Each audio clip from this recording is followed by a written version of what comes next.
ரீசெண்டாக இப்போது வைரல் ஆகிட்டு இருக்க ஜாப்பனீஸ் பஞ்ச் மங்கி பற்றி உங்களுக்கு தெரியும்னு நினைக்கிறேன். தெரிலனா நான் அதை பற்றி சொல்கிறேன்.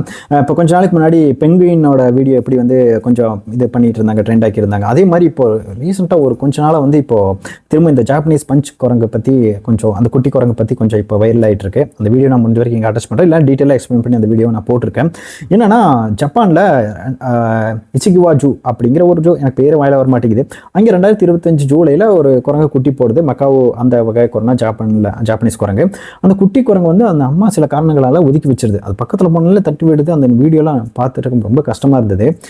அதுக்கப்புறம் அந்த குரங்கு வந்து அரவணைப்பு ஏதாவது வேணும்ன்ட்டு அந்த ஜூ கீப்பர்ஸ்லாம் பார்த்துட்டு ஒரு குட்டி குரங்கு வந்து அதுக்கு கொடுக்குறாங்க. வந்து அது அந்த குரங்குட்டான் மாதிரி ஒரு குரங்கு ஆரஞ்சு கலரில் ஒன்று கொடுக்குறாங்க. அதை வச்சுக்கிட்டு அது கூடயே பார்த்து தூங்குறது, அது எங்கேயாவது எடுத்துகிட்டு போகிறது. இதை எடுத்துகிட்டு போனால் இத்தனைக்கு அந்த குரங்கு மற்ற குரங்குல இதை அடிச்சு விரட்டுறதாகட்டும், இதோட அம்மா கிட்ட போனாலே விரட்டுறதாகட்டும், அந்த குரங்கு அந்த குட்டி பொம்மையாவே அம்மாவோ அப்பாவோ தன்னை நண்பனாவே எடுத்துக்கிட்டு அங்கேயும் போகிற இடத்துல போயிட்டு அதை கட்டி பிடிச்சி தூங்குறதா இருப்போம். அது கூடயே சுற்றிக்கிட்டு இருந்துச்சு. பார்க்குறப்பே ரொம்பவும் ஒரு மாதிரி உழுக்கிற மாதிரி இருந்துச்சு. ஏன்னா அந்த பெங்குயின் வீடியோ வந்து அது வந்து மூளையில் அது விஷயம் நீங்கள் பார்த்து உங்களுக்கு தெரியும்னு நினைக்கிறேன். அதுக்கு ஒரு மூளையில் பிரச்சனை, அது எங்கே போய் சாப்பிட்றதுன்றது வேற விஷயம். ஆனால் இங்கே இந்த விஷயம் வந்து நம்ம எதுவும் கொஞ்சம் கஷ்டமாக தான் இருந்துச்சு பார்க்கறதுக்கு. ஏன்னா ஒரு தாய் குரங்கு இந்த மாதிரி நம்ம ஊரில் நிறைய ஸ்டோரிலாம் இருக்கும்னு சொல்லுவாங்க. இந்த மாதிரி குரங்க தூக்கிட்டு போகும்போது கீழே வந்துச்சுன்னா அதுக்கப்புறம் சேர்த்துக்க மாட்டாங்கன்ற விஷயம்லாம் அது எவ்வளோ உண்மையும் தெரில.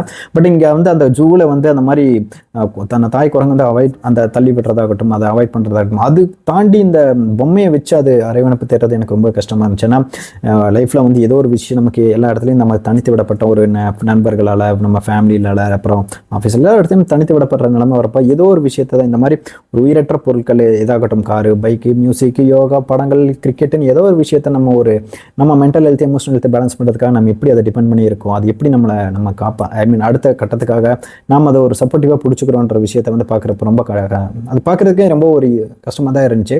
அந்த வீடியோ நான் கீழே போஸ்ட் பண்ணியிருக்கேன். இல்லைனா இந்த டீட்டெயில்டாக இதை பற்றி நான் பேசி ஒரு எக்ஸ்பிளைன் பண்ணி நான் வீடியோ போட்டிருக்கேன். தயவுசெய்து நீங்கள் அதை பார்க்குறதுக்கு ரொம்ப கொஞ்சம் கஷ்டமாக தான் இருக்குது. தேங்க்யூ.